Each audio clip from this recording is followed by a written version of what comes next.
Bueno, vamos a iniciar la clase. Este día van a exponer los grupos 6, el grupo 7, el grupo 8, el grupo 9 y el grupo 10. Y este día finalizamos ya la actividad, ¿verdad? De la nota formativa. Entonces vamos a... Quiero ver acá, vamos a ver cómo estamos.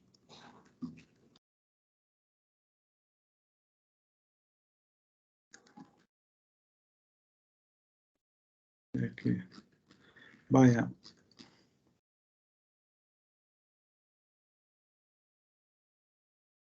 El grupo 6 ya se encontrarán todos los miembros. Pregunto. Grupo 6. Aquí estamos, Lick. Vaya, entonces voy a pasarle lista. Vamos a ver. Grupo 6. Alvarado Cortés, Kevin Alexander. Presente, licenciado. Presente. Aquino Martínez, Yesenia Beatriz. Presente, Alic. Presente. Estrada Membreño, Oscar Armando. Presente, licenciado. Presente. González Portillo, Ashley Angelina. Presente. Presente. González Vázquez, Xochitl Guadalupe. Presente, licenciado. Landaverde, Meléndez, Daniela Estefanía. Landaverde, Meléndez, Daniela Estefanía. No se encuentran. Marroquín Ramírez, Tania Mariela. Presente, licenciado. Peña Echeverría, Telma Leticia. Presente, licenciado. Presente. Pérez Hernández, Eric Vladimir. Presente, licenciado. Ramón Barahona, Sofía Andrea. No, Ramos Barahona, Ramos Barahona. Presente. Rodríguez Chávez, Ernesto Alejandro. Presente, Lick. Villalta Lemus, Walter Alexander. Presente, licenciado. Entonces solo no está presente González Portillo, Ashley Evangelina. No está, ¿verdad? No, licenciado, era Daniela Landaverde. Lo que pasa es que no me servía el micrófono. Ah, pero vamos a ver. Quiero ver. Ah, sí, Ashley. Sí, está presente. ¿Va? Quiero ver. Sí, soy Lic. ¿Cómo se llama? Ah, Daniela Eva. Yo ya estoy. Me está fallando la vista. Bueno, Landaverde Meléndez, Daniela Estefanía, ¿verdad? Sí, licenciado. Vaya, perfecto. ¿Quién va a exponer? Todos están presentes. Yo, licenciado. ¿Quién es yo? Kevin Alvarado. Kevin Alvarado. Alvarado Cortés, Kevin Alexander, ¿verdad? Vaya, vamos a ver.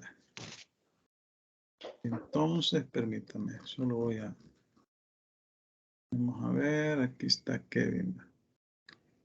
Vaya. Ya tiene la presentación ahí, según Sí. veo. Va, perfecto. Encienda la cámara y encienda su Puedes cámara. ampliarla.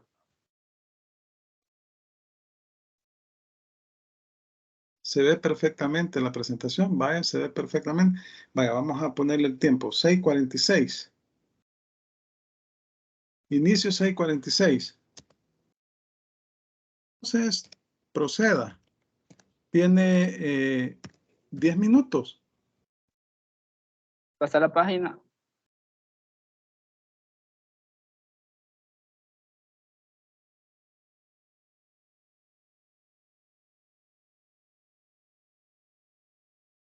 Ya pasaste la página.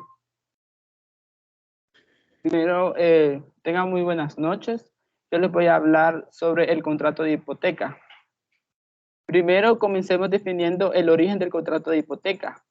Dice que viene del latín hipoteca, que a su vez lo toma del término griego significado hipo, bajoteca, conjunto de objetos, queriendo aludir al objeto que se llama bajo otro, sujeto a su cumplimiento.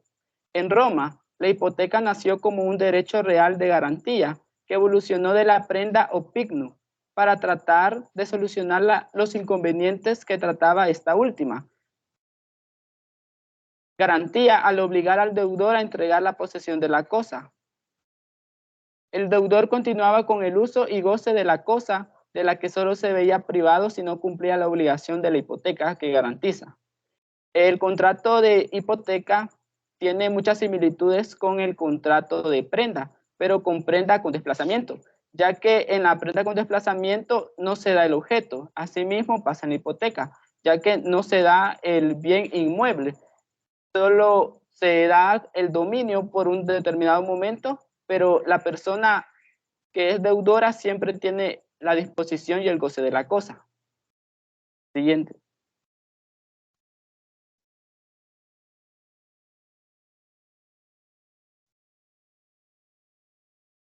Definición de hipoteca.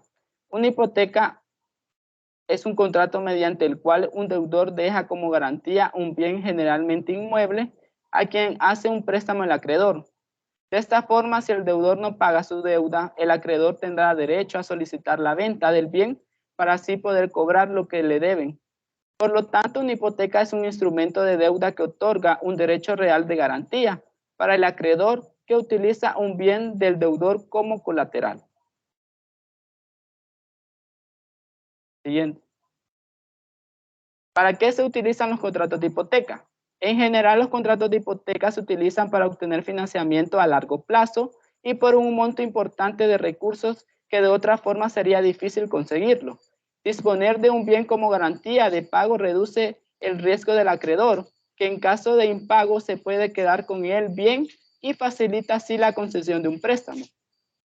Como sabemos, el contrato de hipoteca se da como garantía de un préstamo y este préstamo siempre es una cantidad de dinero exorbitante, es decir, no son cantidades de dinero pequeñas y además el plazo del pago es un poco más amplio, ya que son plazos más largos de años, como aproximado de 5 hasta 10 años son las hipotecas. En cambio, esta es una diferencia que podemos notar con la prenda, ya que la prenda son préstamos más pequeños de menor valor y asimismo son los plazos más cortos. Bien. La naturaleza jurídica de la hipoteca. Decimos que la hipoteca es un derecho real porque la califican dentro de las leyes y asimismo está reglamentada en la ley como un derecho real. Segunda característica es de que sostenemos que es accesorio y de garantía, porque aquí el inmueble adquiere un carácter no trascendental. En primer lugar está el crédito y solo para promover de una garantía se constituye la hipoteca sobre una finca, es decir, que la hipoteca se puede constituir en un bien inmueble y siempre puede ser una casa, un terreno o algo, pero ese no es el objeto principal del contrato, sino que el objeto principal del contrato es asegurar el crédito brindado por el bien que se ha puesto ahí en hipoteca. Siguiente. Características de la hipoteca. En la primera característica es que es un contrato nominado o típico, es decir, que se encuentra reglamentado en la ley. Es un contrato unilateral debido a que solo la parte deudora se obliga a entregar el bien inmueble, es decir, solo la parte deudora es la que se obliga a brindar la hipoteca como seguro de su crédito. En cambio, el acreedor no está obligado a nada, simplemente él hace ejercer su derecho si en un dado caso el deudor hipotecario no cumple con el respectivo pago. Tercer característica, es un contrato accesorio porque supone la existencia de una obligación principal cuyo cumplimiento asegura el préstamo o el crédito. Es un contrato oneroso por regla general en cuanto a productos equivalentes en las prestaciones. Cuarta característica, es un derecho real de garantía que se ejerce sobre la cosa y no respecto a determinada persona. Y no se ejerce de forma indirecta, puesto que el acreedor hipotecario puede iniciar directamente la venta forzosa de la cosa hipotecaria en caso de que el deudor hipotecario no cumpla la obligación garantizada con la hipoteca. Es un derecho inmueble, es decir, se ejerce sobre bienes raíces o bienes inmuebles. Es un derecho accesorio, puesto que sigue la suerte del derecho principal, al que garantiza la obligación principal. Si la hipoteca es nula, el crédito también es nulo. Séptima característica, el deudor hipotecario no pierde la posesión de la cosa. Requisitos de la hipoteca. Personas que pueden hipotecar. En este se encuentran los que son capaces de enajenar. El segundo requisito son formas de contrato de hipoteca. El contrato de hipoteca es solemne, además se reconoce la existencia de un acto anterior a la inscripción. Cosas que se pueden hipotecarse son bienes raíces que poseen en propiedad o, mejor dicho, el derecho de dominio sobre bien inmueble. Es decir, que para realizar la hipoteca no solo tenemos que tener la posesión, sino que tenemos que tener el dominio del inmueble para poder realizar la hipoteca. Tercer requisito, cosas que pueden hipotecar.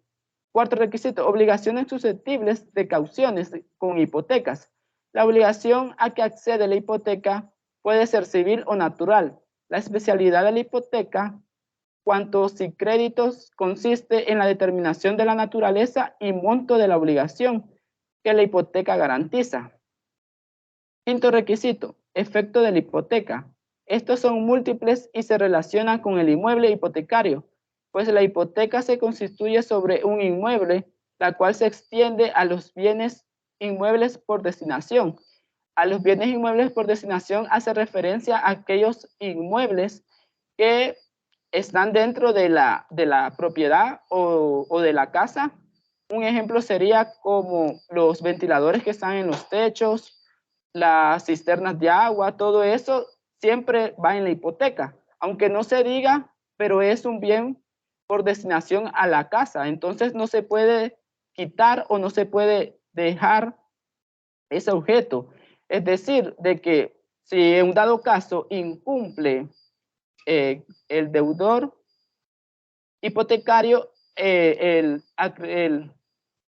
la persona que le brinda el crédito puede vender la hipoteca en subasta pública con todo lo que tiene la casa o el terreno. Es decir, si el terreno tiene 5 árboles, se van a ir esos 5 árboles. Él no los puede cortar ni nada, porque así se dio la hipoteca y así tiene que salir el objeto inmueble.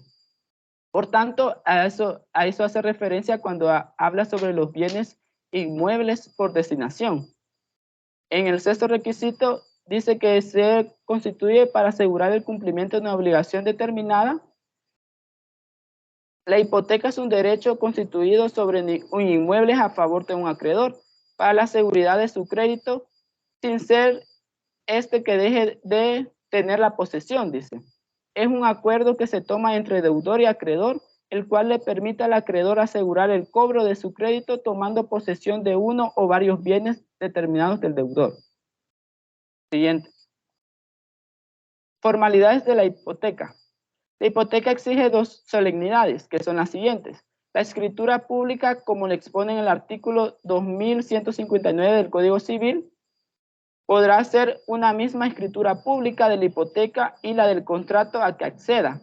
La segunda formalidad es que debe inscribirse en el registro de hipoteca. Y el registro de hipoteca, es decir, en el registro de la propiedad raíz de hipoteca para que ésta tenga validez, ya que si solo tenemos el contrato de hipoteca y este no está inscrito, este no tiene ninguna validez, ya que este adquiere la validez cuando se inscribe, mientras este contrato es nulo. Siguiente. Partes que intervienen en la hipoteca. En la hipoteca intervienen dos partes. Primero está el deudor hipotecario. O tercero, es el constituyente de la hipoteca, es el que debe cumplir con la deuda de forma que ésta será obligada a transferir al acreedor hipotecario el derecho real de hipoteca con valor de garantía. El acreedor hipotecario, este es el que se quedará con el bien hipotecario en concepto de garantía del préstamo, es decir, la propiedad del bien garantiza el cumplimiento de la obligación. El acreedor hipotecario no contará con otra obligación. Derecho a la administración, derechos y obligaciones del deudor. El primero es el derecho a la administración del bien, es decir, el deudor puede ir a administrar su bien y siempre y cuando siga cumpliendo con pagar su crédito. Media vez el deudor no pague su crédito, ahí sí pierde su derecho de administrar el bien. Puede constituir una nueva hipoteca. El deudor puede constituir una nueva hipoteca siempre y cuando la hipoteca anterior haya sido cancelada. No se puede hacer hipoteca sobre hipoteca, ya que eso es nulo. Por tanto, para adquirir una nueva hipoteca, debe de dar finalizada la hipoteca anterior. Siguiente. Derechos y obligaciones del acreedor. El acreedor tiene la facultad para vender en pública subasta judicial. Es decir, de que el acreedor, en un dado caso, que el deudor hipotecario no cumpla con su pago respectivo, el acreedor puede llevar en venta a subasta pública. Nunca puede ser una venta directa o él elegir el comprador del inmueble. Siempre tiene que ser en subasta. Es uno de los requisitos. Al celebrarse el acreedor debe de acreditarse que el inmueble pertenece a la persona del deudor al momento de la celebración del contrato. En el caso de que el inmueble se devalúe, el acreedor se puede abstener de ejercer la acción hipotecaria y podrá ejecutar la acción personal. En este tipo de caso, el acreedor puede demandar que se mejore la hipoteca o puede pedir el pago inmediato de la deuda liquidada, aunque esté sujeta a plazos. Es decir, de que si el inmueble va perdiendo su valor o es dañado, el acreedor puede pedir inmediatamente que se le amplíe la hipoteca o que inmediatamente se le dé su liquidación, ya que la hipoteca, por el dinero que estaba asegurando, bajó su valor. Por tanto, ya no cumple su garantía, la hipoteca, por tanto, tiene que liquidarse o bien adquirir otra hipoteca. Tiene la obligación de cancelar la hipoteca cuando la deuda esté saldada, dice. Es decir, de que cuando la hipoteca se inscribe en el registro de propiedad y raíz e hipoteca, para inscribirse tienen que presentarse los dos. Posteriormente, cuando ya se dé saldada la deuda, ellos tienen que ir nuevamente a sacar el inmueble de la hipoteca, si no el inmueble seguirá en el registro como hipotecado. Y eso no se podrá anular hasta que los dos vayan al registro y pidan que ya dio finalizado el contrato. Derecho de preferencia. Como es de nuestro conocimiento, el acreedor puede perseguir el bien hipotecado y además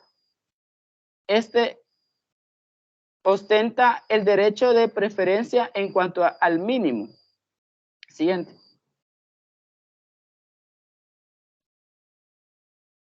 Ahora le voy a dar las partes del contrato y la explicación del contrato. Primero, en el contrato debe ir el deudor hipotecario y el acreedor hipotecario. Segundo, debe ir la cantidad de dinero que se va a prestar. Tercero, debe de ir el plazo y asimismo el interés, ya que deben de aplicar un interés, si no se aplicará el interés que dicta la ley, que es el 7% al año. Y por último debe de ir si la hipoteca se va a seguir ampliando o también si se volverá a hacer otra hipoteca o solo finalizará con una hipoteca nada más. Y también deben de determinar cuántos bienes serán hipotecados, ya si solo es una casa o es un terreno. Asimismo, si es el terreno y se va a hipotecar unas manzanas de terreno, Este debe determinar si los frutos serán hipotecados o solo será el terreno. Eso sería todo de nuestra parte, licenciado. Pues son las 7:01. Permítame, voy a anotar la hora. 7:01.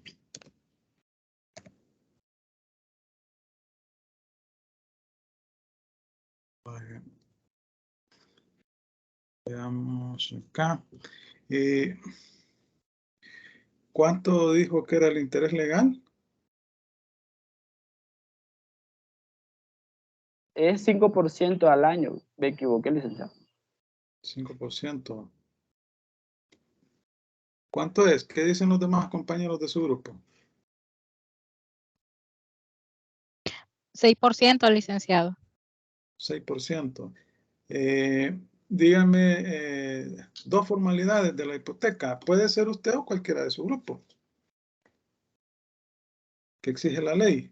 La primera formalidad es que debe ir en escritura pública y la segunda es de que debe estar inscrito en el registro de propiedad, raíz e hipoteca. Rodríguez Chávez Ernesto iba a decir algo. Sí, yo también soy del equipo y le iba a decir que debe estar inscrito la hipoteca. Vaya, entonces, gracias. Vamos a continuar con el siguiente grupo. Quiero ver, este grupo es... ajá. Vaya, vamos a continuar con el grupo 7. Esa es la presentación del grupo 7, ya la estoy viendo. Voy a pasarles lista antes de que inicien. Vaya, veamos. Ana María Platero. Presente, licenciado. Elías. Hola, presente. Sí, ya. Elías Emmanuel Mejía Reyes. No está Elías. Emmanuel Mejía Reyes. Alejandro José Cortés López. Buenas noches, licenciado, saliendo del trabajo hoy ahorita. Presente. Stephanie Abigail Mejía Zabaleta. Presente, licenciado. Corina Ivette Rodríguez Argueta. Presente, Lic. Alicia Alejandra Ariete Pérez. Presente, Lic. Ernesto Alexander Pérez Flores. Presente, licenciado.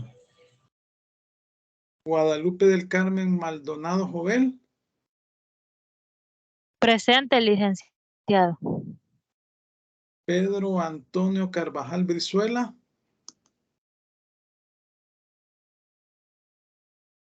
Pedro Antonio Carvajal Brizuela. José Manuel Sigüenza de la O. Presente, Lic.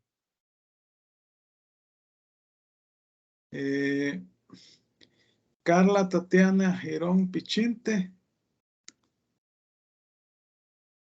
Presente, Lic.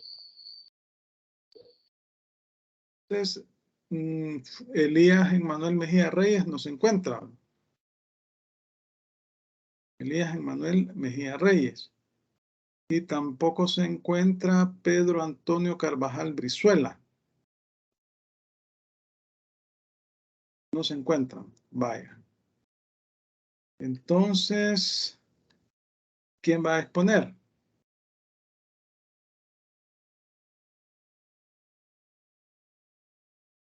¿Quién va a exponer?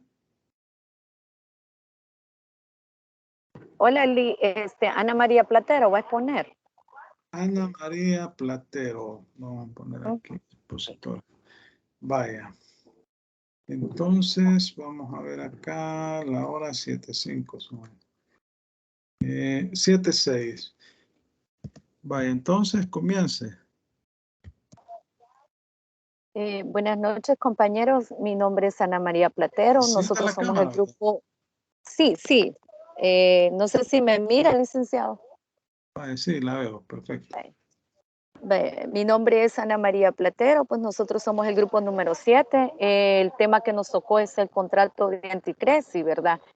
En el contrato de anticresi podemos hablar lo que es la introducción, que es la presente investigación. Se busca explicar el contrato de anticresi, dice, y detallarlo para mejorar comprensión del mismo, desde su conceptualización, es decir, su definición hasta su disposición legal, la cual nos orienta a su creación hasta su finalización. El origen de este contrato se remonta desde el derecho griego hasta la actualidad, que es en su definición. Encontraremos su significado en qué consistía dicho contrato.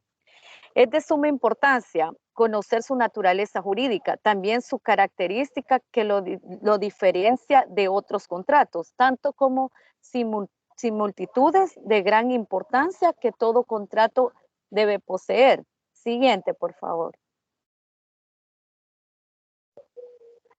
La definición del contrato. Etimológicamente, la palabra anticresi viene del griego anti, que significa contra, y cresi, que significa uso, y el origen del anticresi se remota en el derecho griego, en la cual significó en un contrato de uso y proviene de la voz anti, que quiere contratario, cresi, que quiere decir uso, y consistía en un pacto de compensación de frutos por intereses, según El Salvador 2015. Un contrato por el que se entrega al acreedor una cosa, raíz para que se pague con su fruto, según el artículo 2181 del Código Civil, ¿verdad?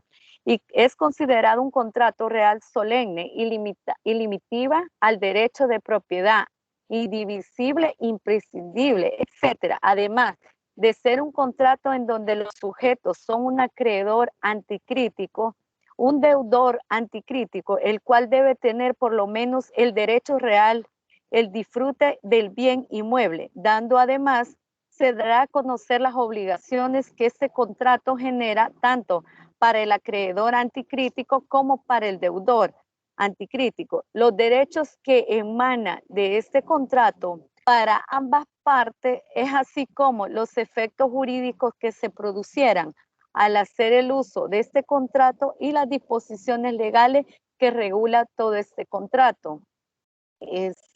Siguiente, por favor.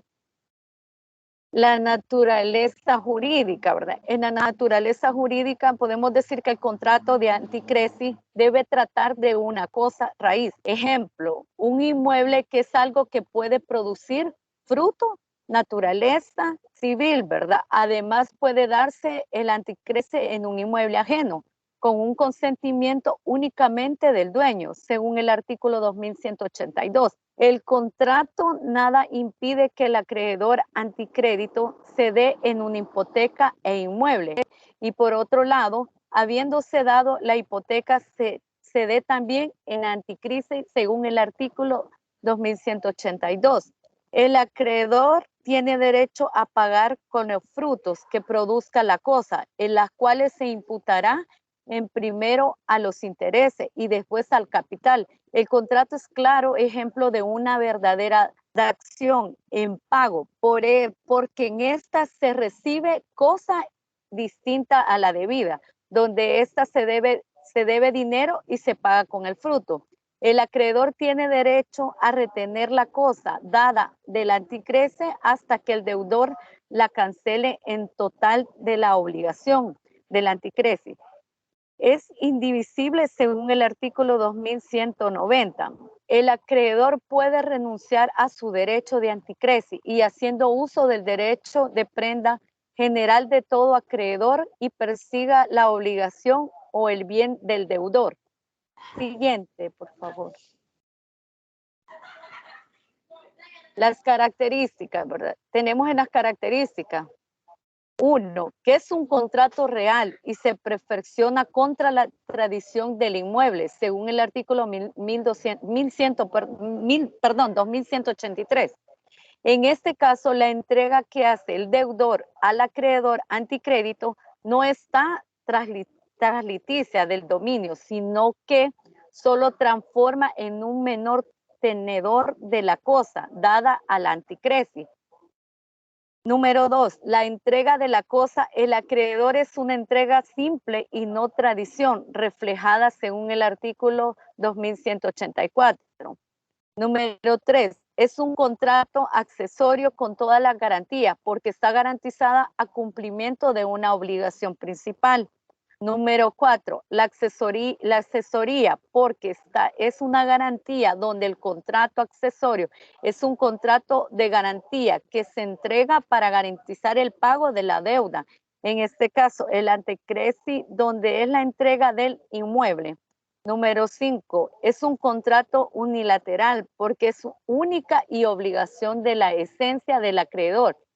Conserva la cosa dada al anticresi y devolverá la deuda cuando pague el crédito. Siguiente, por favor.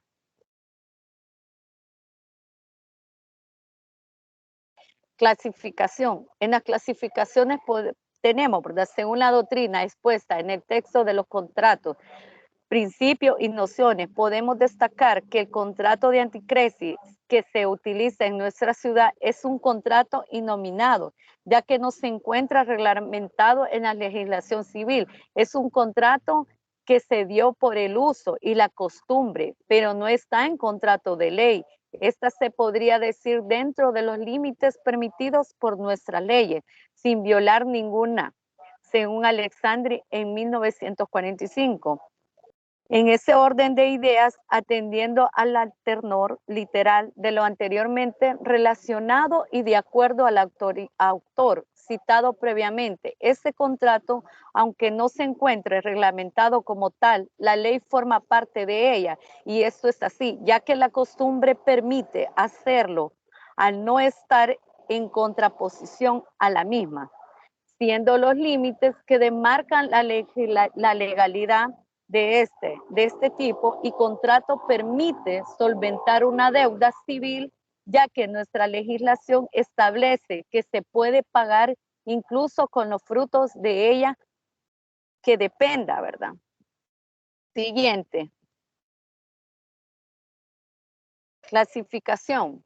Tomando como base el contrato de arrendamiento y acomodando algunos elementos del contrato. El anticresi es puesto en el Código Civil de igual manera, y por tener muchos de los elementos del contrato de arrendamiento, este contrato de anticresi entra dentro de las clasificaciones de los contratos como un contrato libre de discusión, ya que en los tiempos pactados y la suma de dinero se hace por un consenso de las partes y se da por imposición de ninguna manera, pero al ser un contrato innominado genera en muchos casos una inseguridad jurídica para las partes que celebran el contrato, ya que no encuentran respaldo legal a este tipo de contratos, teniendo todos efectos para las partes que intervienen, ya que se presume la buena fe de las partes que intervienen. Siguiente, por favor.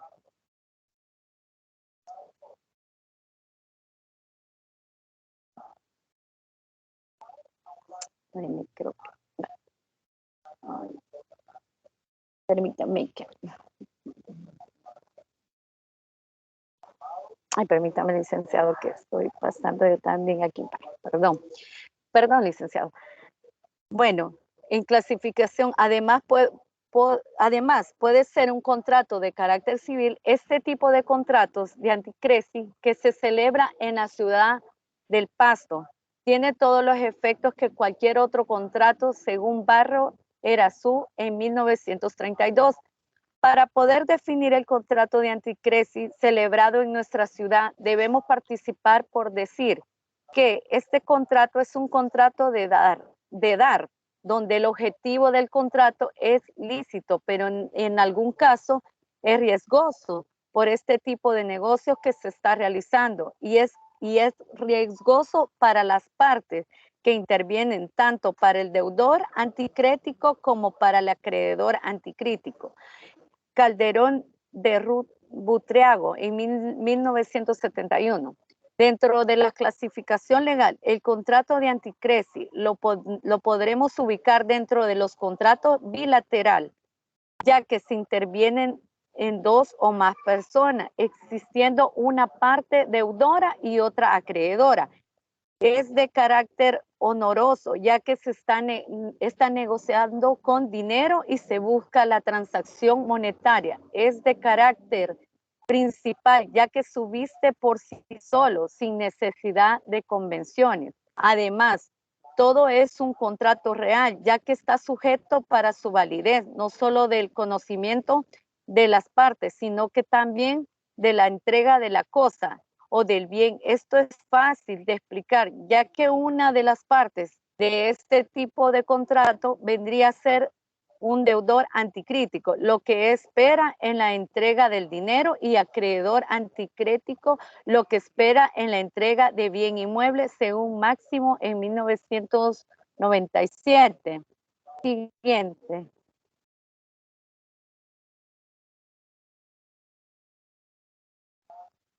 Dice, los requisitos. Número 1, que se constituya sobre un inmueble. Número 2, que se indique que se trata de la figura de anticresi. Número 3, que individualice y describa el inmueble que se va a afectar con anticresi. Número 4, que se establezcan los tipos de duración del anticresi. Número 6, que en el contrato de anticresi esté debidamente legalmente probada la obligación de la deuda. Que se establezca la manera como va a ser cancelada la deuda, que se establezca la fecha que debe ser sustituido el inmueble al propietario, que determine claramente el uso que debe dar el inmueble, que éste establezca la obligación de las partes. Siguiente, por favor.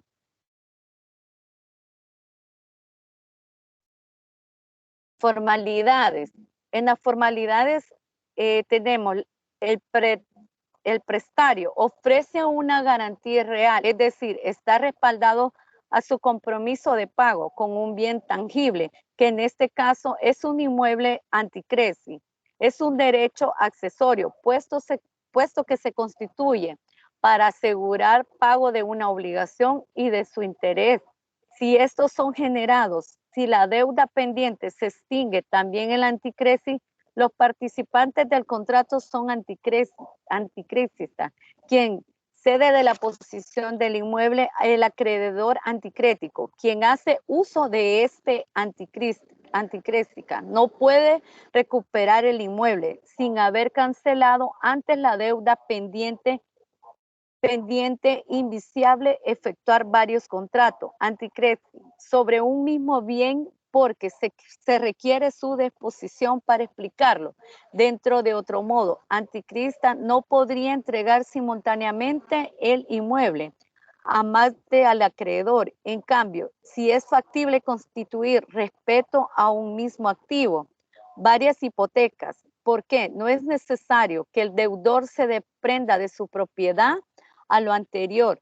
Es quizás una de las razones por las que el contrato anticresi son menos populares que las hipotecas. Estas últimas permiten que el deudor siga ocupando su vivienda. Cada legislación define de manera distinta el anticresi.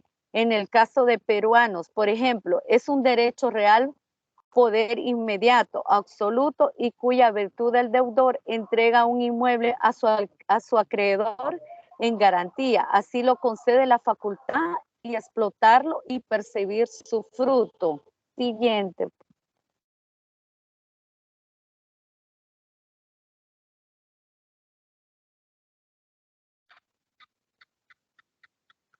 Deberes y de derechos del anticresi. A los principales deberes de derechos del anticrista. Tiene la obligación de ceder la posición del bien inmueble, pudiendo solicitar su restitución solo al cancelar su deuda. 2. Puede demandar por daños y perjuicios al acreedor si ese no es eligente al administrarlo la propiedad. Número 3. Es su responsabilidad el pago del impuesto relativo al bien. Número 4. Debe asumir los gastos en reparación y mantenimiento, al menos que los daños hayan sido producidos por el acreedor. Número 5.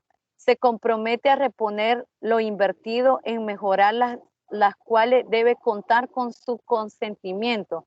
Número 6, puede ponerse al uso individuo del activo. Por ejemplo, si el acreedor planea modificar dramáticamente el espacio de la propiedad. Siguiente. Partes que intervienen. En las partes que intervienen los sujetos que intervienen en el contrato. En el contrato de anticresis, intervención, el acreedor anticrético, que es el acreedor de la obligación principal, es constituyente de la garantía, que es el propietario del inmueble sobre el cual recae la anticresis. Nos decimos deudores anticríticos para no dar lugar a confusiones, puesto que el artículo 2182 permite que la cosa raíz sobre la cual recae la anticresis pueda pertenecer al deudor de la obligación principal o un tercero constituyente de la anticresis. Debe de ser propietario del inmueble, por lo menos debe tener sobre este un derecho real de disfrute, o sea, que solo lo puede constituirla el propietario, dueño de la cosa, y su fructario debe tener además facultades de disposición, porque la anticresis se supone ajeno nación de fruto o futura razón por la cual entra en la categoría de los actos de disposición. Siguiente.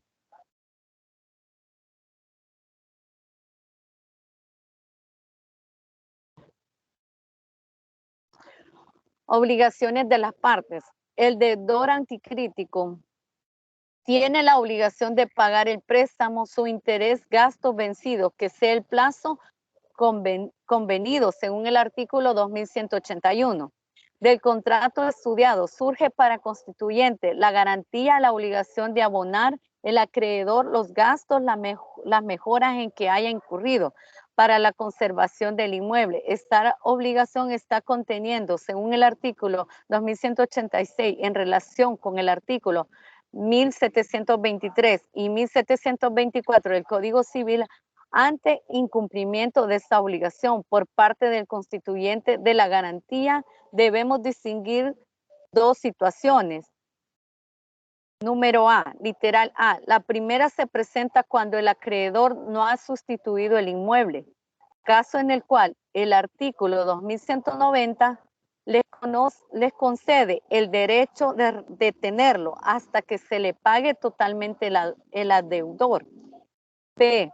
Segunda situación, se presenta cuando el acreedor ya restituyó el inmueble. En este segundo caso, el acreedor tiene únicamente la acción persona para perseguir el pago de la mejora. Siguiente, por favor. Ejemplo. Nosotros, Camila María Cabrera Rodríguez, de 52 años de edad, ingeniero civil del domicilio de Santa Tecla, departamento. Perdón, omitimos porque ya le hago una pregunta al grupo, en términos sencillos, ¿qué es la anticresis? El anticresis, licenciado, bueno, yo lo tomo que puede ser un beneficio, ¿verdad?, de ambas partes, porque, por ejemplo, si yo le entrego en pago un inmueble, digamos que cueste 45,000 a la persona y yo lo pongo, le pago así, y cuando yo, bueno, más que todo, cuando yo haya cancelado la deuda, él pues me devuelve pues lo que es se podría decir mi inmueble. Podría ser una casa, podría ser que el alquiler de un apartamento. Entonces el anticresis se podría decir que es un contrato de garantía. Vamos con el siguiente grupo. A las 7:25 terminó.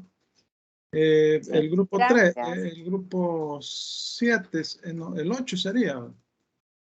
Grupo 8. Coloquen la presentación ahí en el... Buenas noches, licenciado. Vaya, buenas noches. Voy a pasar lista. Voy a pasar lista. Hueso orante, William Alejandro. ¿No está? Presente. Ah, presente. Bueno, vamos a ver. Hueso orante, William Rodríguez. Presente. Pare González, Julio Enrique. Presente, licenciado. Está lloviendo fuerte por acá. Landa Hernández, Jonathan Adalberto. Presente, licenciado. Presente. López González, Carlos Lisset. Presente, licenciado. López González, Karen Lisset. Presente, licenciado. T. Gómez Dolores Margarita. Presente, licenciado. Ahorita para la onda ella. Presa Huesa, Violeta Elizabeth. Presa Presente. Huesa, Rodríguez Villalta, Carla Yesenia. Rodríguez Villalta, Carla Yesenia. No está. Vaya, son las 7:27. Inicien. Muy bien, buenas noches. Mi nombre es Violeta Elizabeth Presa Hueso. ¿Quién va a exponer? Perdón. Yo, licenciado Violeta Elizabeth Presa Hueso. ¿Cómo me dijo que se llama? Violeta Elizabeth Presa Hueso. Violeta, permítame. Es que sí. Está lloviendo bien fuerte, no se escucha. Quiero ver, permítame, Violeta. ¿Dónde está Violeta? Soy de las últimas. Ya la ubiqué. Muy bien. Entonces, inicia la exposición. Muy bien, buenas noches compañeros, buenas noches licenciados. Somos el grupo, somos el grupo número 8 y nos toca exponer lo que es el contrato de la renta vitalicia. Para empezar, vamos a definir lo que es el contrato de renta vitalicia. Según la doctrina, es una relación obligatoria por medio de la cual una persona, es el deudor, se obliga a pagar a otra una prestación periódica, consistente en dinero o en especie, durante el tiempo de la duración de la denominada vida contemplada. Este contrato genera en que la persona contrata una entidad de seguros para que suministre los fondos, este control de los fondos de toda su pensión, para que le esté pasando una renta mensual. ¿No tiene presentación? ¿La presentación? Jonathan, permítame.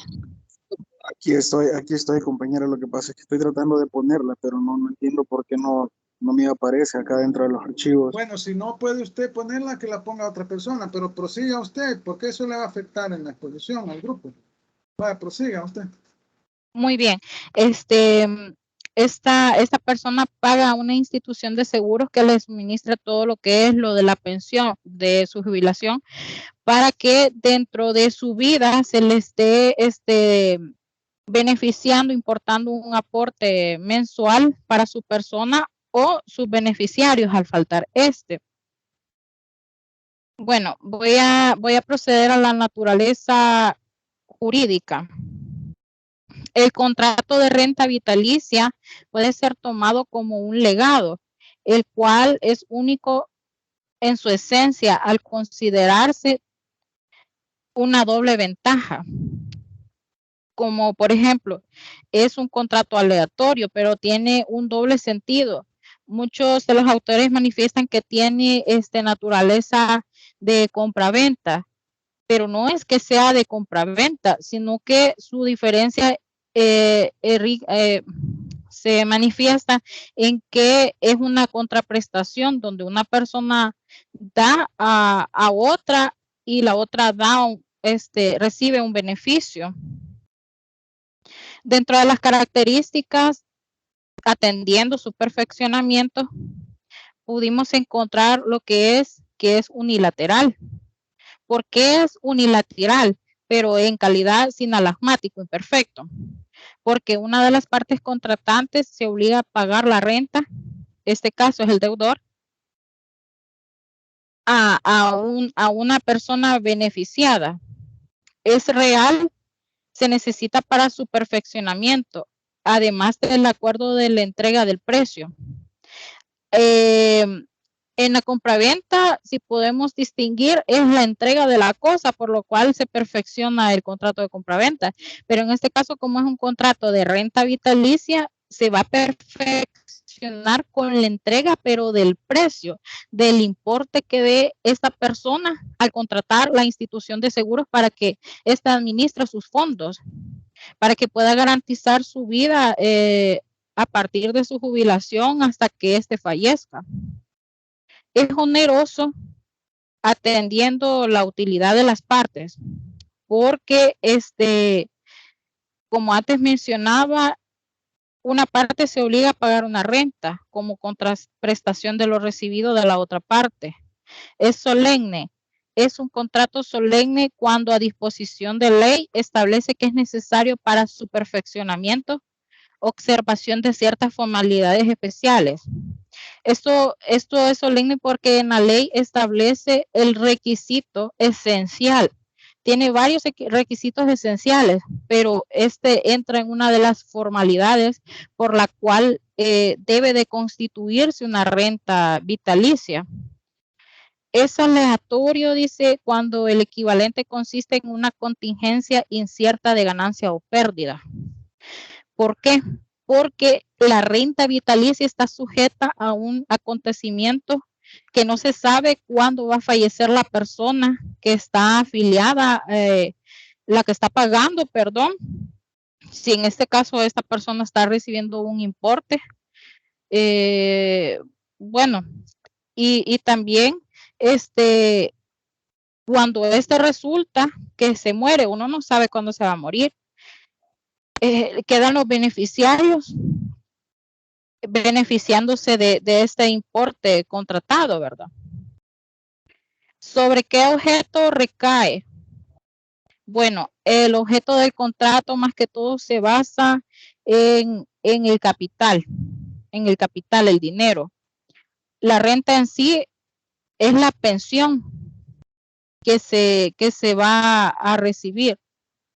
Se constituye en bienes muebles o inmuebles, cuyo dominio se le transfiere desde luego con la carga de la pensión.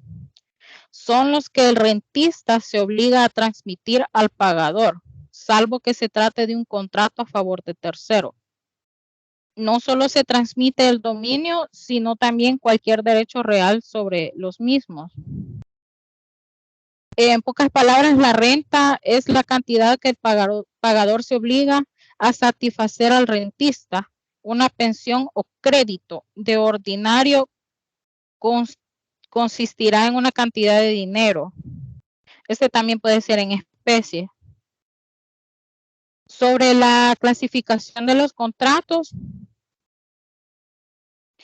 Bueno, dentro de los contratos onerosos se distinguen que hay dos tipos, lo que es el conmutativo y los aleatorios.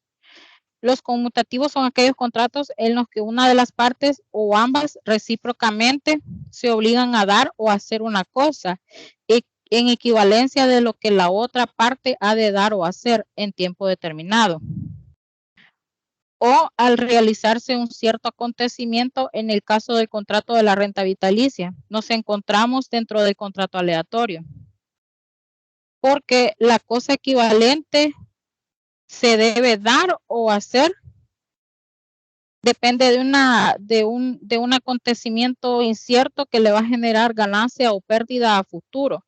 Por ejemplo, en los contratos no solo de la renta vitalicia podemos encontrar lo que es el juego y la apuesta y el contrato de seguros.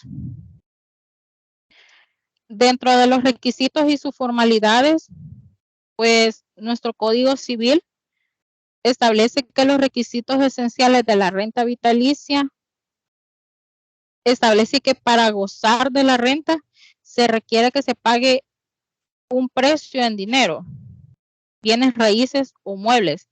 Bienes raíces puede ser viviendas, terrenos y las cosas muebles, todo lo que pueda desplazarse. Las partes deben estar presentes al momento de realizar el contrato. ¿Qué significa? Que la persona que va a pagar el importe a la institución de seguros tiene que estar presente para firmar junto con la persona que va a beneficiarse en un caso fallezca. Es un requisito esencial que todas las partes deben de estar presentes en ese momento que se debe de otorgar lo que es el contrato de la renta vitalicia. Se debe otorgar únicamente en escritura pública. Como mencionaba anteriormente, en las características podemos ver que es solemne. También este es un requisito que requiere para poderse constituir este contrato.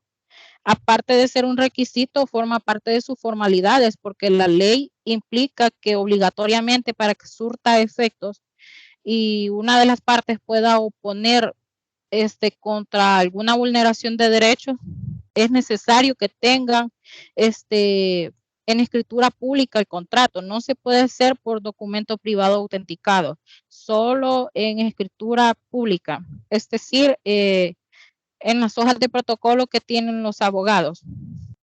La pensión debe de ser entregada en dinero, solo en dinero. Una cosa es que el importe yo lo pague con dinero o en especie, que puede ser con bienes muebles o inmuebles, y la otra es que, bien diferente es que yo reciba esa pensión solo en dinero. O sea, para recibirlo solo es en dinero que yo tengo que recibirlo. La ley ampara que podemos entregar el precio en dinero o en especie, pero recibir la pensión solo en dinero.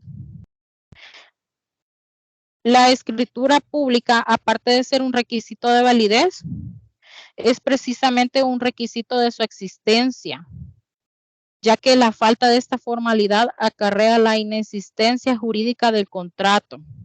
Esto es muy importante porque si ustedes lo hacen en documento privado autenticado y la ley manda que se tiene que hacer en escritura pública ante un notario, si no se establece como la ley establece, es inexistente. El precio de la renta vitalicia es la cantidad del dinero o los bienes muebles. Puede estar constituido por bienes muebles o inmuebles. Bueno, lo otro es, según el artículo 102 de la Ley del Sistema de Ahorro para Pensiones, para gozar de la renta vitalicia, establece otros requisitos. Ya vimos lo que establece el Código Civil. Hoy vamos a ver lo de la Ley del Sistema de Ahorro para Pensiones. Los afiliados al sistema tendrán derecho a pensión de vejez cuando se cumplan cualquiera de las siguientes condiciones. Cuando el saldo de la cuenta individual de ahorro para pensiones sea suficiente financiar una pensión igual o superior al 60% del salario básico. Regulado en el artículo 122 de esta ley. Que hayan cumplido 60 años los hombres o 55 años las mujeres. Antes era al revés. Antes eran 55 y 50, pero hoy con las modificaciones que se han hecho, hoy tienen que cumplir 60 años los hombres y 55 las mujeres, siempre que registren como mínimo 25 años de cotizaciones continuas o descontinuas. Si digamos tiene 15 años, no reúne un requisito para que se proceda a la renta vitalicia. Tiene que ser 25 años. Bueno, yo creo que ya vamos a dejarlo hasta acá porque faltan 2 grupos y ya no alcanza el tiempo. Vaya, gracias. Vamos a comenzar con el siguiente grupo. Son las 7:40. Bueno. 7:40. Vamos a ver con el siguiente grupo. El siguiente grupo que coloque ya la presentación por ahí, mientras yo le paso lista.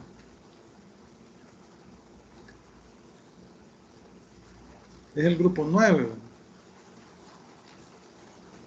Vamos a ver. Carlos Alfonso Bonilla Taura. Presente, Lick. Vaya, Estuve presente. en el transporte colectivo, presente. Vaya, Alexis Javier Hernández Solórzano.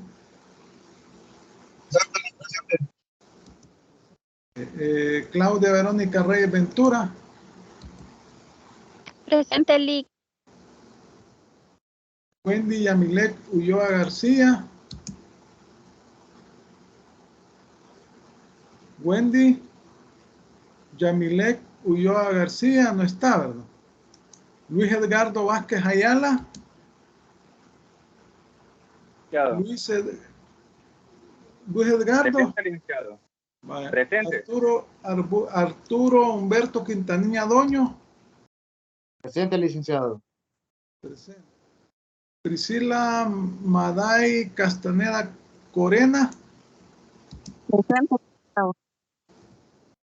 Francisco Antonio Meléndez. Francisco Antonio Meléndez. No está Francisco Antonio Meléndez. Guillermo Iván Alvarado Montalvo. Presente, licenciado. Vaya, no se encuentra Wendy Yamilek Ulloa García. Ni tampoco se encuentra Francisco Antonio Meléndez. ¿Quién va a exponer? El licenciado, aquí estoy viendo que la compañera Wendy escribió aquí en el chat que la sacó por motivo de que le está fallando el internet. Ahora, para efectos de exposición, lo haré yo, Guillermo Iván Alvarado Montalvo. ¿Cómo se llama? Guillermo, dice. Guillermo. Sí, exacto. Sí. A ver, vaya, exposición. Vaya, va a exponer. Entonces, son en este momento las 7:43. Inicie. Ok, perfecto. Bueno, pues primeramente tengan buenas noches, docente y compañeros presentes. En esta ocasión nos ha tocado explicar un poco acerca de lo que es el contrato aleatorio. Primero vamos a empezar por su definición. Tenemos que entender que este tipo de contrato aleatorio procede del latín alea, que significa suerte, y obviamente Encienda por su significar... cámara. Ah, perdón.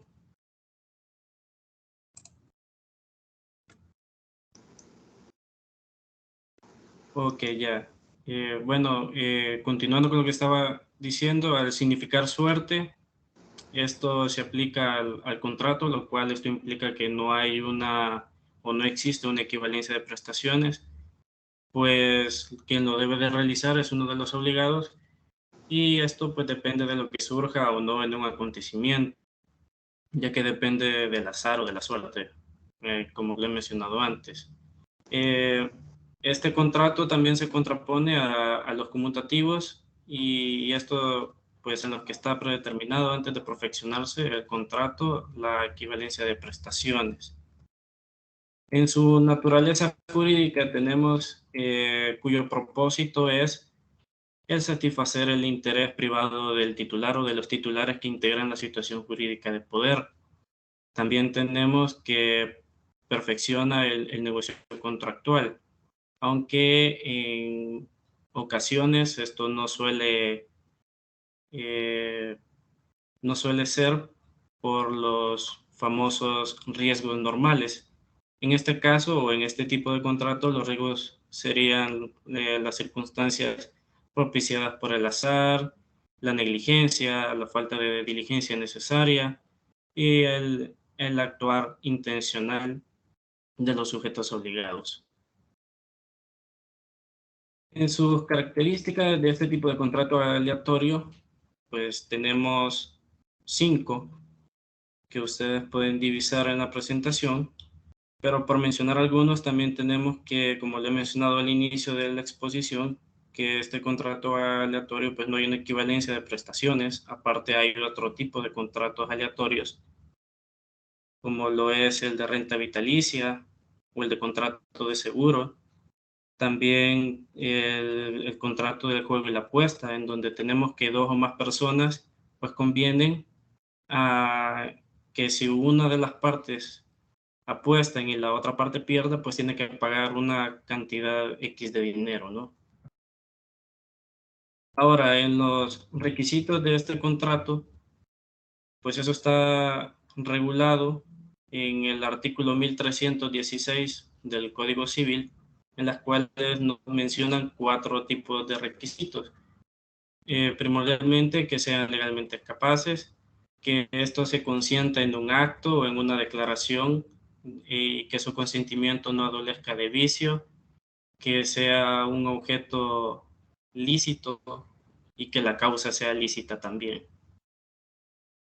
En las clasificaciones de los contratos aleatorios, como he mencionado antes, pues tenemos 7 tipos de clasificaciones, como lo que es el contrato oneroso de renta vitalicia, el contrato de fianza, lúdicos, contratos con obligaciones condicionales, contratos con obligaciones a plazo indeterminado, contrato de seguro, contrato de casino, ¿no?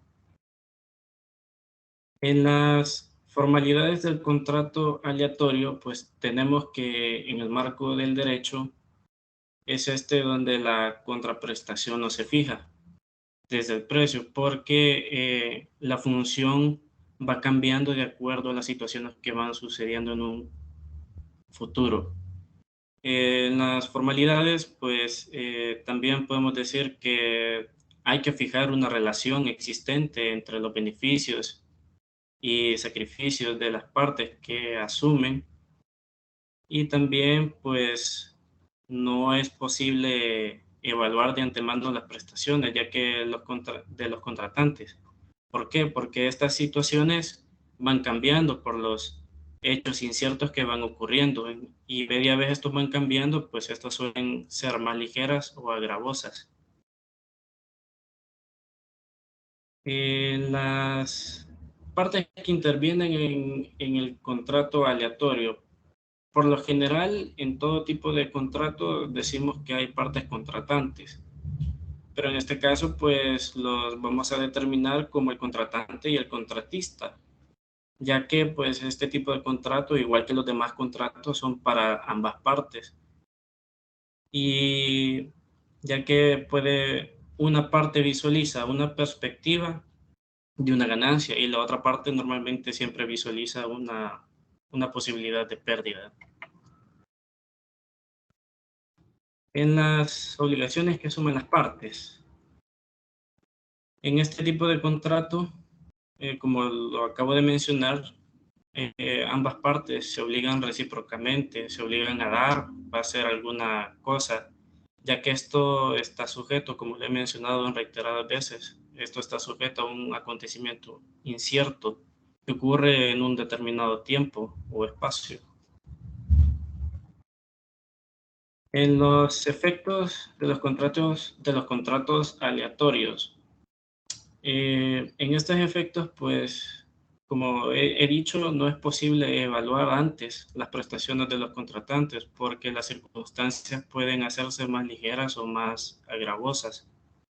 Un elemento más característico, se podría decir, de este tipo de contrato, como su nombre nos indica, y nos da a entender la existencia de un componente de riesgo, que en este caso es el que determina los efectos obligatorios que estas pues se derivan al contrato y la cuantía de estos, para así tratar porque así se trata de un elemento fortuito e incierto que decide el derecho de una de las partes a obtener una prestación.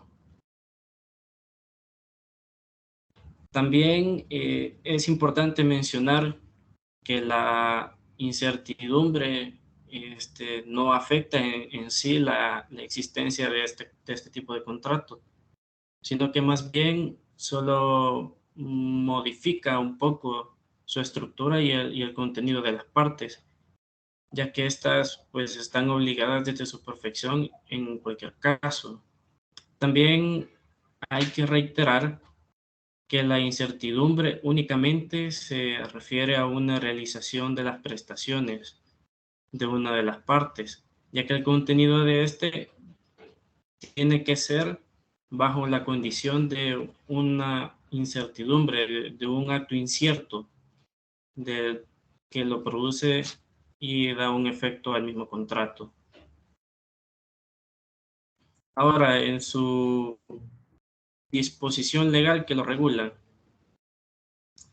en este tipo de contrato lo podemos encontrar, mejor dicho, en el título 33 de nuestro Código Civil, en la legislación salvadoreña, llamado los contratos aleatorios, en los cuales pues está regulado en el artículo 2015, donde menciona los principales tipos de contratos, siendo de estos 5, 2 son regulados en el Código de Comercio y los otros pues están regulados en el Código Civil, como lo es la apuesta y el juego.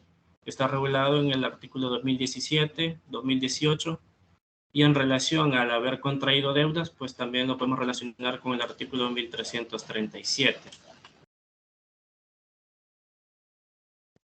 En relación a lo que acabo de mencionar de el contrato de seguro, que lo he mencionado anteriormente, este pues está regulado en el Código de Comercio, en el artículo 1344, lo cual regula a las empresas mediante una cantidad de dinero a cancelar el daño. Siendo esto, pues, como lo regula el artículo 1345, de manera imperativa, al no ser que se haya pactado lo contrario. Y en relación a la constitución de renta vitalicia, pues lo regula el Código Civil en el artículo 2020, en donde regula a la persona y a esta persona se regula a título oneroso a cancelar una renta o una pensión periódica, en donde más adelante pues esto lo regula con 2 o más personas para que ambas personas gocen de ello simultáneamente, ¿no? Y a continuación tenemos lo que es un ejemplo de renta vitalicia. Esto ha sido todo por mi parte. Gracias por su atención. Pase buenas noches.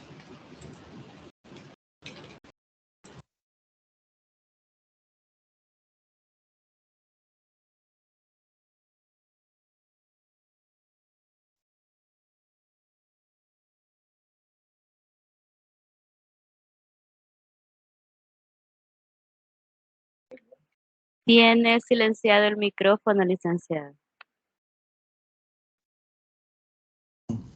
7:53, terminó el grupo anterior, gracias.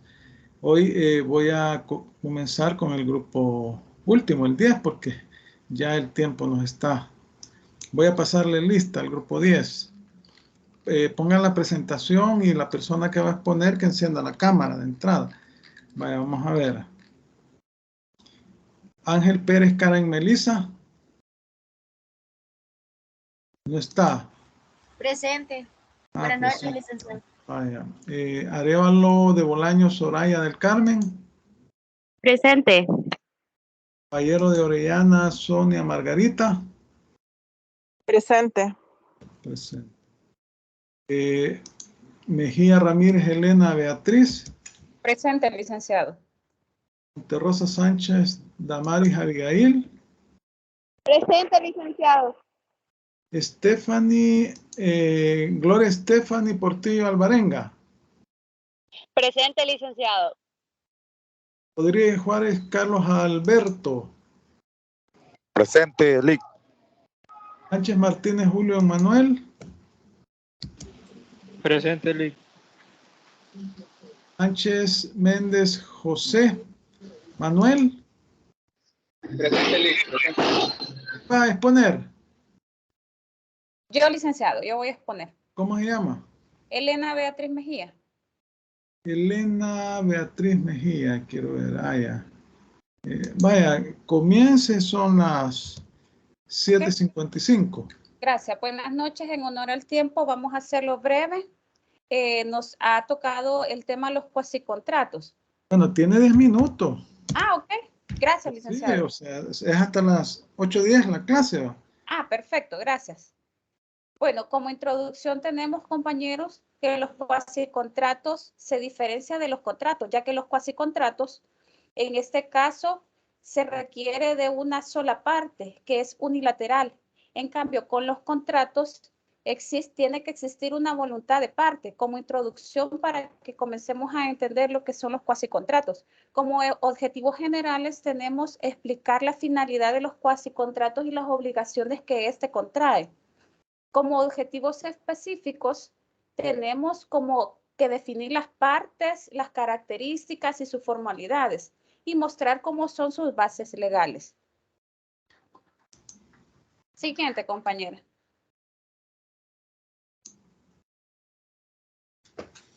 Ok.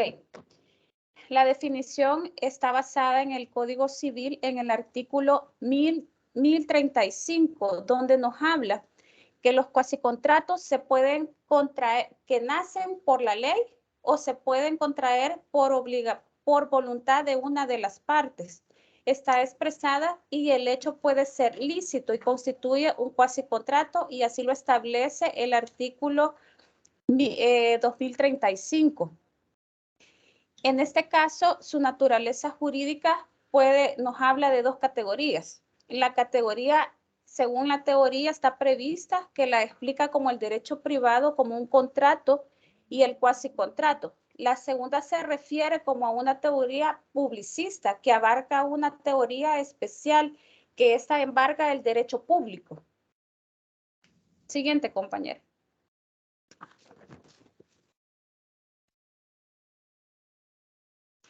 Las características de los cuasicontratos.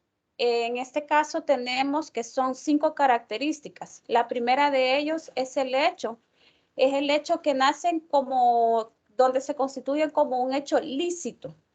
Es un hecho lícito que viene cometido a no dañar las intenciones de los demás. Como tercero tenemos, si el hecho es culpable y cometido sin intención de dañar, constituye un cuasi delito. Entonces quiere decir que si esto lo hacemos con el afán de dañar a alguien, esto ya nos conlleva a un cuasi delito. El cuasicontrato también es un hecho voluntario lícito, que esto nos genera unas obligaciones y este se puede contraer solamente por una parte, o sea, lo que nos quiere decir que es unilateral. Como quinto tenemos que es un concepto que tiene anotado una definición de cuasicontrato, pues nada explica sobre la estructura de la relación que éste comprende y resalta la exclusividad de sus características. Como también tenemos las características de los cuasicontratos que vienen identificadas en el Código Civil en el artículo 2036, que es una modalidad de cuasicontrato. En este caso nos habla de 3 puntos, que sería la gestión de negocio o agencia oficiosa en el artículo 2037. También tenemos el pago de lo no debido o pago de lo indebido, que viene basado en el artículo 246 del Código Civil siempre. Y la comunidad, que este es otro tipo de clasificación de los cuasicontratos que nos establece en el artículo 2055 del Código Civil siempre. Siguiente, compañera.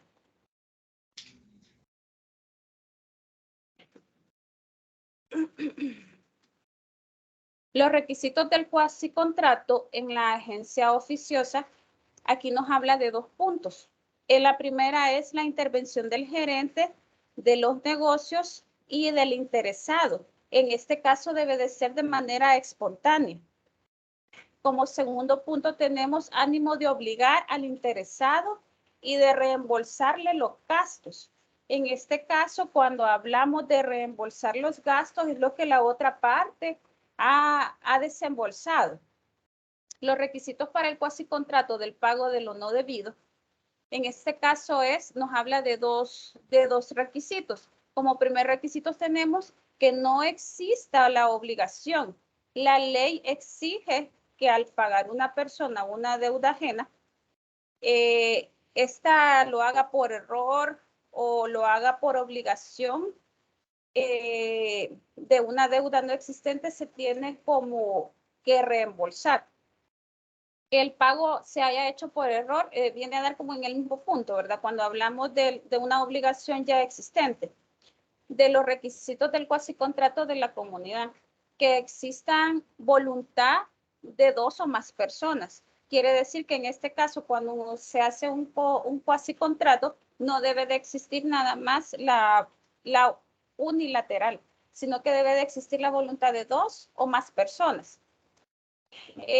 Otro punto sería las relaciones de estas personas, los números que se exigirán las disposiciones del cuasicontrato cuando se haga en comunidad.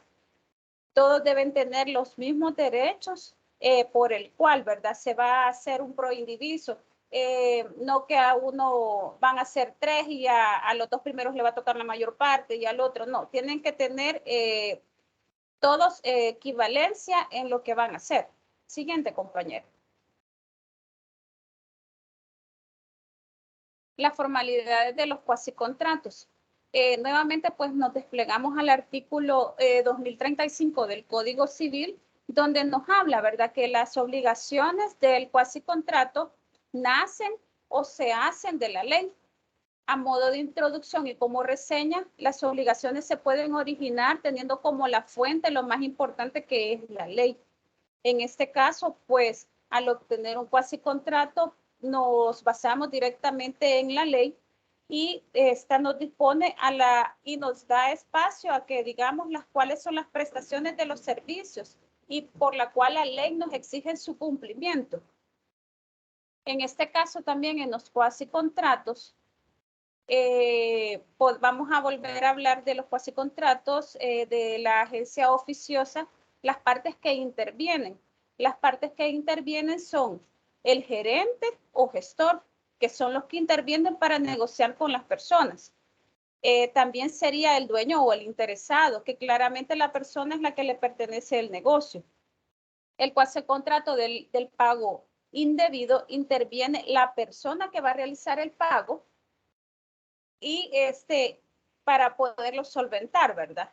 También la persona que recibe tal pago son las que intervienen. Entonces, en este caso también existe una parte que interviene que sería en la comunidad de los cuasicontratos. Los que intervienen son todas las personas que están involucradas en los cuasicontratos comunitarios.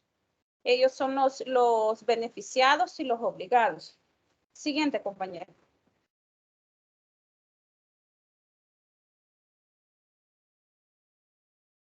Cabe resaltar que en los cuasicontratos siempre vamos a abocarnos en el artículo 1035 del Código Civil, donde nos habla explícitamente de qué es el cuasicontrato y las obligaciones que nos contrae. Entonces, si nos vamos al artículo 2035, ahí nos habla que las obligaciones que contrae por las partes, si el hecho que nace es lícito, constituye un cuasicontrato. Si el hecho es lícito y cometido con intención de dañar, constituye un cuasicontrato. En este caso, si el hecho es culpable, pero cometido sin intención de dañar, también constituye un cuasicontrato, un cuasidelito, disculpa. En este caso, los efectos del cuasicontrato, los efectos surgen de los cuasicontratos de la voluntad, de lo debido, de los cuasicontratos, surgen por la voluntad de una de las partes. Entonces, en este caso, como lo resaltábamos al inicio de la presentación, los cuasicontratos, no hay necesidad que ambas partes estén de acuerdo como surge en los contratos, porque el cuasicontrato es unilateral. Siguiente, compañero.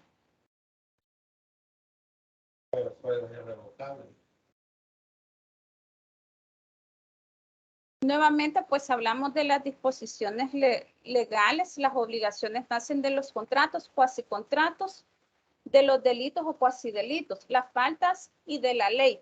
Esto lo podemos encontrar en el artículo 10.038 del Código Civil y también en el artículo 2035 del Código Civil, donde nos habla explícitamente de lo que serían los cuasicontratos.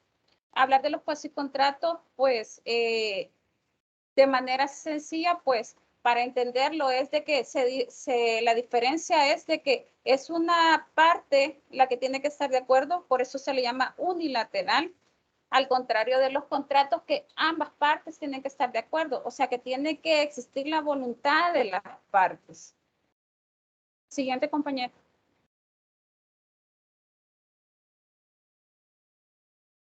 Podemos ver lo que sería un ejemplo de un cuasi contrato.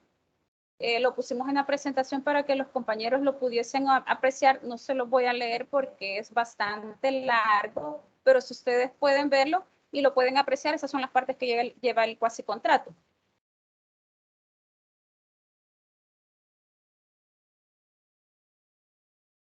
Y como manera de conclusión, compañeros, en este caso, pues la finalidad del informe es dar a conocer que los cuasicontratos son actos contractuales que producen obligaciones.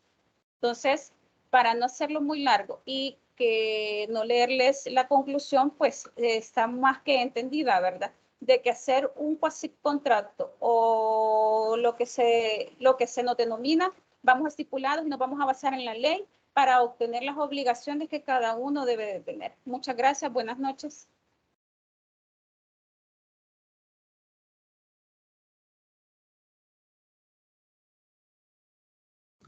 Son las 8:07. Vamos a anotar aquí, permíteme, 8:07. Las 20:07. Espera, la voy a apagar. Vaya. Bueno, solo quedan 3 minutillos ya, ¿verdad? Pero otra persona del grupo que me explique, o otros miembros del grupo que me expliquen brevemente en qué consisten los cuasicontratos.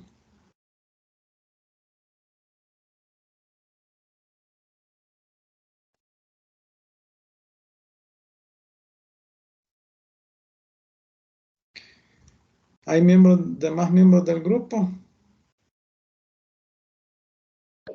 Silenciado. Brevemente, los cuasicontratos, pues, como la palabra lo dice, pues son casi un contrato. No son esencialmente un contrato. Hay unos de que se forman con base a las leyes, por ejemplo, el de comunidad y el de la agencia oficiosa, que pues ese no se forma prácticamente por voluntad de las partes, sino que una persona cualquiera puede hacer arreglos a una casa de X personas sin que el propietario lo haya autorizado. Más sin embargo, posteriormente puede reclamar pues los gastos invertidos. Por eso es que menciona de que algunas son con base a ley y otras pues no. Bueno, entonces hemos finalizado las exposiciones. Tengo que subir las notas, tengo hasta el lunes para subirlas, pero voy a ver si las puedo subir el viernes. Ya estoy calificando los trabajos y espero subir, el viernes espero subir las notas al aula virtual para que ustedes las vean, y el domingo las voy a subir al portal. Por cualquier cosa ustedes van a tener viernes en la noche y sábado, pero yo las voy a subir como a las 7 de la noche, o sea que sábado prácticamente van a tener para verificar cualquier situación, porque el domingo las voy a subir al portal. Entonces, gracias a todos por su atención. Pasen una feliz noche. Gracias. Buenas noches, licenciado. Gracias. Yo le quería hacer una consultita. ¿Sí? Yo soy, yo soy de un grupo del que se expuso en la clase anterior, y yo no pude estar en la clase, fíjese, y se me fue